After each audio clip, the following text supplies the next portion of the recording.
Los Angeles के जंगलाती इलाके में लगी खौफनाक आग ने हजारों एकड़ जमीन और सैकड़ों घरों को राख में तब्दील कर दिया। ताहम एक हैरानकुन वाकया सामने आया जहां आग के दरमियान एक ऐसा घर मुकम्मल महफूज रहा जिसके आसपास के तमाम मकानात जलकर तबाह हो चुके थे। रिपोर्ट्स के मुताबिक ये 3 मंजिला इमारत अमेरिकी बिजनेसमैन डेविड स्टाइल्स की मलकियत है, जो जदीद तरीन फायर प्रूफ टेक्नोलॉजी से लैस है। स्टाइल्स के मुताबिक उनके घर की बुनियादें 50 फुट गहरी हैं और छत खास तौर पर फायर प्रूफ मवाद से तैयार की गई है, जिसकी वजह से उनका घर महफूज रहा। उनकी अहलिया ने सुबह एक पैगाम के जरिए आगाह किया कि उनका घर इस तबाही से बचा हुआ है, जिस पर वो हैरान रह गए।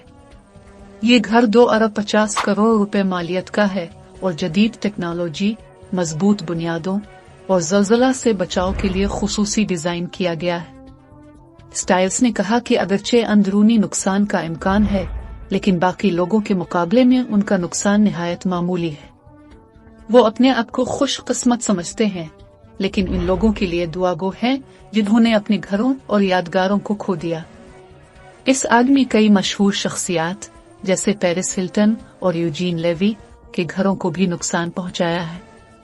हुक्काम ने तस्दीक की है कि यह आग जानबूझकर लगाई गई थी और मकामी अफराद ने एक मुश्तबा शख्स को गिरफ्तार करके पुलिस के हवाले किया है।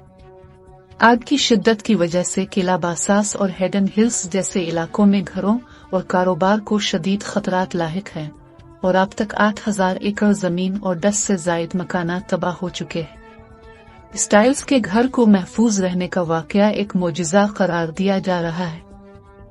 मजीद अपडेट्स के लिए सियासत और रियासत के साथ जुड़े रहिए। यूट्यूब चैनल को सब्सक्राइब करें, वीडियो को लाइक और शेयर करें।